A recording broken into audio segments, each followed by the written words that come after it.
Écoutez, mon ami, il y a certaines choses que nous entendons toute notre vie, mais que nous ne cessons jamais de vraiment comprendre. Vous continuez à assembler des morceaux, un film là, un sermon dans l'église là, une vieille dame sur le porche disant que la fin du monde est proche, et vous pensez avoir tout compris. Ah oui, la fin du monde, la fin des temps, des trucs effrayants, je comprends. Mais ensuite j'ai commencé à étudier la façon dont l'islam parle de la fin du monde, et je vous le promets, je n'étais pas préparé à ce que j'ai découvert. Ce n'est pas comme les films hollywoodiens, ni une vague métaphore spirituelle. C'est comme si Dieu avait donné à l'humanité un scénario détaillé, avec des étapes, des délais, des personnages et des événements et les soi-disant signes qui se déroulent les uns après les autres, comme des dominos tombant à travers l'histoire. Et j'ai lu cela en pensant, attendez, pourquoi cela semble-t-il si spécifique ? Parce que nous avons l'habitude d'entendre parler de la fin des temps de manière nébuleuse et poétique, les ténèbres s'élèveront, l'humanité tremblera. Mais l'islam dit, regardez, ceci arrivera d'abord, puis cela, puis cette personne apparaîtra. Après que Dieu ait rassemblé les âmes de tous les croyants, le soleil se lève à l'ouest.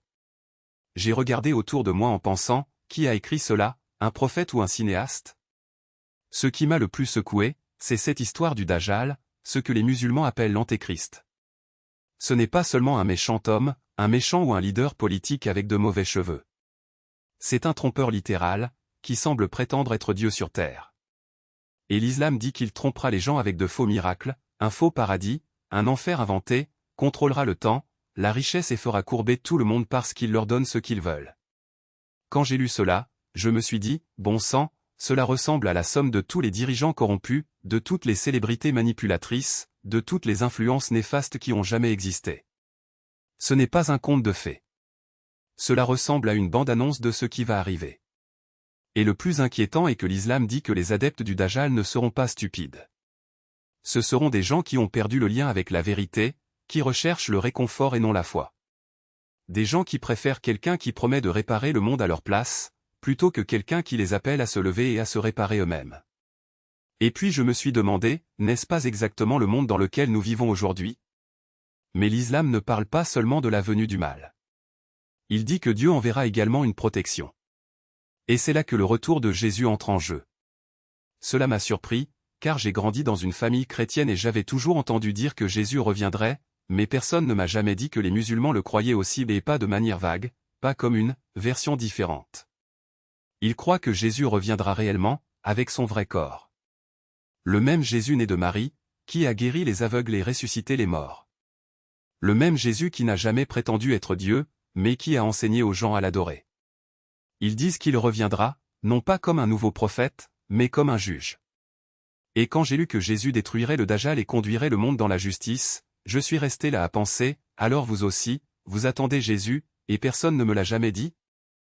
Mais ensuite l'islam m'a encore surpris avec cette histoire de Yajuj et Majuj.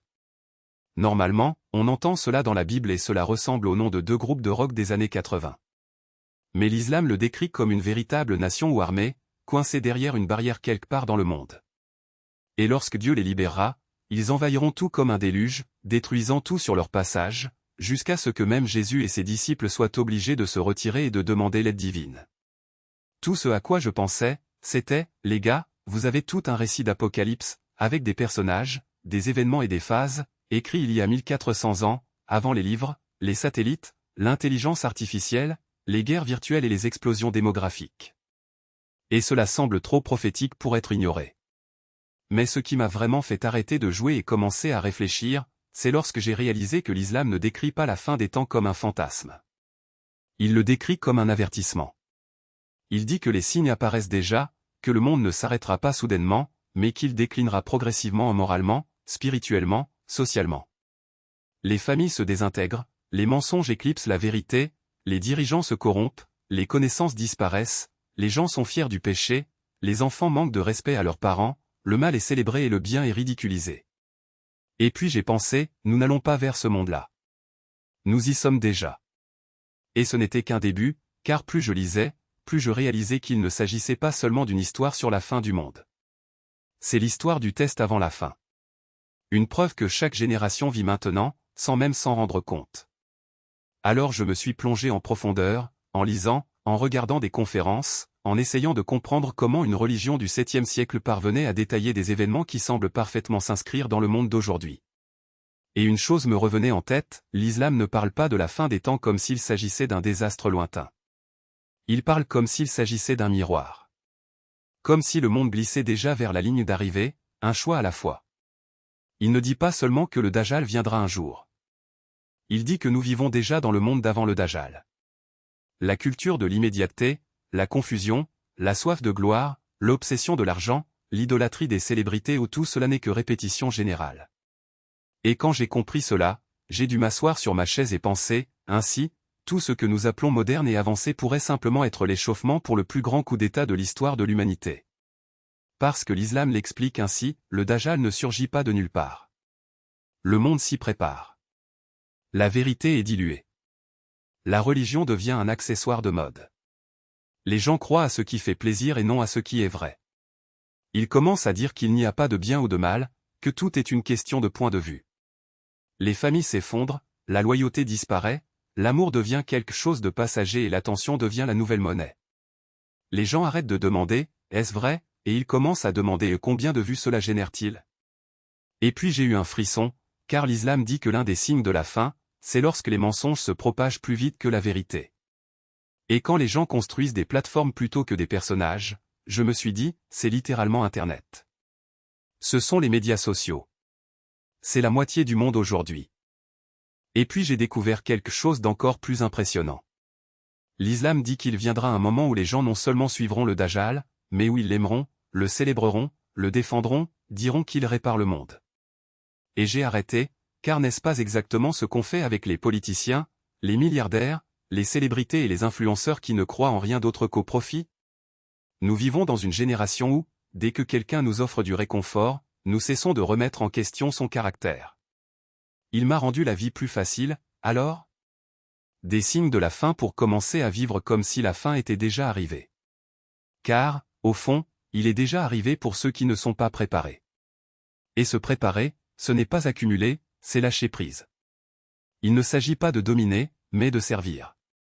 Il ne s'agit pas d'être vu, il s'agit d'être vrai. L'islam n'est pas là pour vous effrayer avec des prophéties lointaines. Il est là pour vous rappeler que chaque choix que vous faites aujourd'hui est un vote pour le type de monde dont vous hériterez demain.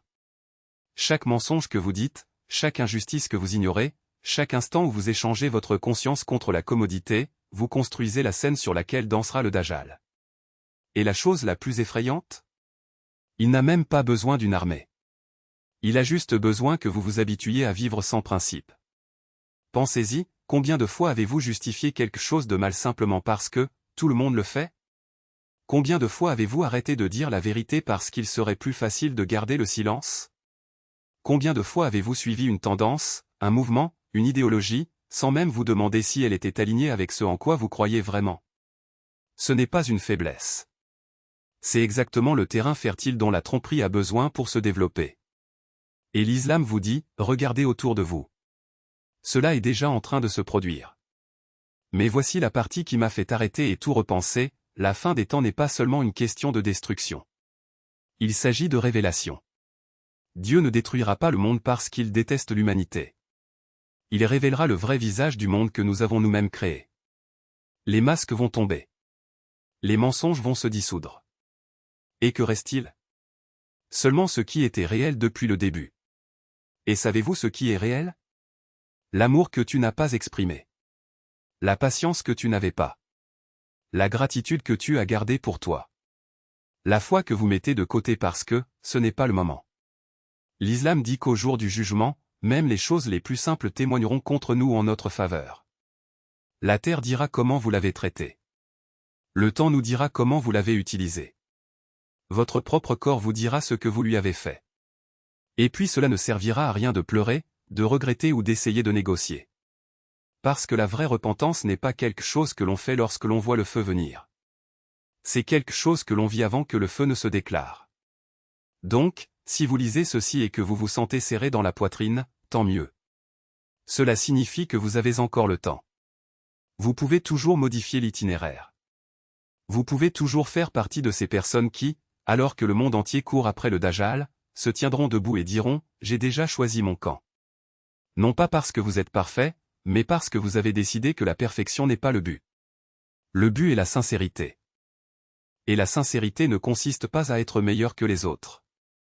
Il s'agit d'être meilleur qu'hier. Il s'agit de se réveiller le matin et de se demander, aujourd'hui, vais-je être à la hauteur de ce que je dis croire? Parce qu'en fin de compte, ce qui sépare ceux qui sont perdus de ceux qui sont sauvés n'est pas ce qu'ils savaient, mais combien ils ont vécu ce qu'ils savaient. Alors n'attendez pas que le ciel se divise en deux pour commencer à prier. N'attendez pas que le Dajjal apparaisse pour cesser de suivre les trompeurs. N'attendez pas que Jésus descende pour commencer à agir comme s'il était déjà là. Parce que la vérité est qu'il est déjà là. Dans chaque acte de gentillesse. À chaque instant de patience. Dans chaque choix que vous faites quand personne ne vous regarde. La fin des temps n'est pas une histoire d'horreur. C'est un miroir. Et ce que vous voyez en lui dépend entièrement de ce que vous êtes prêt à voir en vous aujourd'hui. Alors regarde. En vérité. Et demandez, si le monde finissait demain, qu'auriez-vous aimé faire différemment? Pourquoi la réponse à cette question? C'est votre itinéraire pour aujourd'hui. Et demain. Et chaque jour qui suit. N'attendez pas que le monde s'effondre pour commencer à réparer votre âme. N'attendez pas que le soleil se lève à l'ouest, que l'Antéchrist pose le pied sur terre, ou que le Christ descende du ciel pour enfin dire, maintenant, oui, je suis prêt. Parce que la vérité est que la fin du monde n'est pas une date limite. Votre date limite est le jour où votre cœur cesse de battre. C'est votre jugement privé. C'est le moment où l'argent reste, la renommée reste, le corps reste, les adeptes restent, la maison reste et seul ce que vous avez fait reste avec vous. Et cela vous fait comprendre quelque chose de puissant, la fin des temps n'aura peut-être pas lieu avant 1000 ans. Ce ne sera peut-être pas dans 100 ans. Mais ta fin pourrait être ce soir. Et si cela ne vous réveille pas, rien ne le fera. Je ne dis pas cela pour prêcher, et je ne dis pas non plus que je suis parfait. Je le dis parce que chaque fois que j'apprends quelque chose comme ça me secoue un peu plus. Cela me fait regarder mon attitude, mon ego, mes prières, mes erreurs, mon temps. Parce que si Dieu a déjà écrit ce dernier chapitre et nous a pourtant donné une chance de changer avant qu'il n'arrive, ce n'est pas une punition, c'est de la miséricorde. Et les personnes les plus intelligentes de ce monde ne seront pas celles qui ont déchiffré les prophéties ou pris rendez-vous avec le destin. Ce seront ceux qui ont vécu chaque jour comme si l'aube était leur rencontre avec Dieu et ils voulaient arriver purs. Alors avant la fin du monde, réparez le monde en vous. Avant que la fumée n'assombrisse le ciel, éclaircissez les ténèbres de votre cœur. Avant que le numérique ne trompe le monde, arrêtez de vous laisser tromper par le numérique de vos désirs. Parce que le retour de Jésus n'est pas seulement une prophétie, c'est un rappel, la vérité revient toujours, la lumière revient toujours. Et chaque mensonge, chaque faux roi, chaque faux Dieu tombe un jour. La seule chose qui survit est ce qui est réel. Et si vous respirez encore maintenant, vous avez encore le temps de construire la vôtre.